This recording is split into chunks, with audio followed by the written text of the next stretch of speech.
Nu har vi stået herinde i, jeg tror omkring en time eller sådan noget. Og vi har altså stået rigtig lang tid. Og det der sker er, at vi kan ikke komme ud. Og vi er simpelthen lukket inde i det offentlige, vi kalder som en mousetrap. Og hvordan er de kommet derind? Og først var der nogen, der blev lukket. Hvor er det? Er det derovre? Ja, men de er kommet ud, ikke? Det er en meget, meget tragisk oplevelse, det her. Okay. Jeg skal lige høre dig om en ting. Kan I begynde at mærke i huden, sådan at der ikke er så meget ilt derinde? Ja, fuldstændig, altså nogen har tabt håret næsten, altså det er ikke alle, der har lige så ja, meget der er også en, der har begyndt at ligge sig ned derovre, kan jeg se. Der er en, der ligger ned og meget træt af Lisha, altså. Ja. Så jeg vil sige, en kritisk tilstand, vi er på. Jeg synes, du skal interviewe dit barn der fra hans. Der er Osvald, ja. Vi ses snart igen.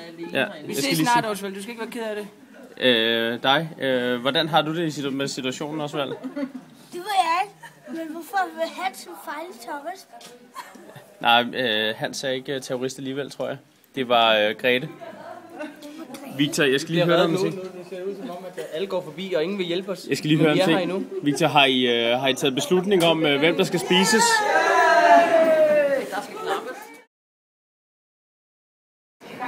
Jeg ved, om vi kan finde nogen fra oplevelsen herude.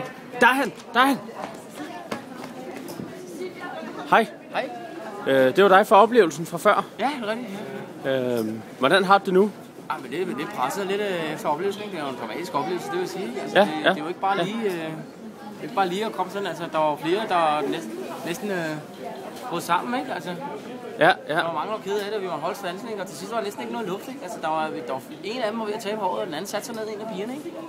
Så der skulle en drama, altså.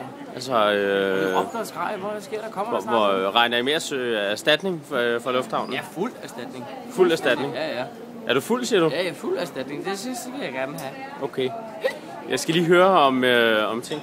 Havde I sådan begyndt at overveje, hvem I skulle spise derinde? Ja, klart. Den, der var svagest, uden tvivl.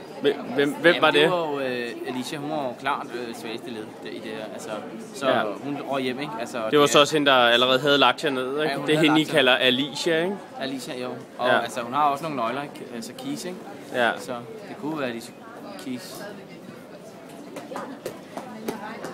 Okay.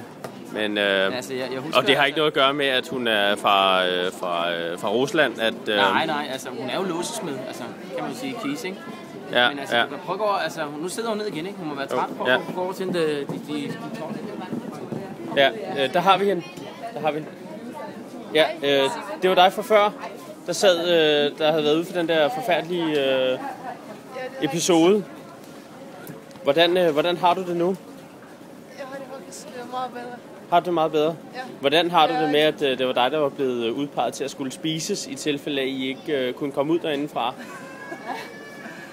var virkelig dårligt. Ja, jeg kan godt forstå, at du griner lidt. Er det, fordi du er sådan lidt befippet over hele episoden? I don't know. Okay. Jamen, det er fint, vi går videre. Vi stiller om. Lufthavnen. AKA Simon.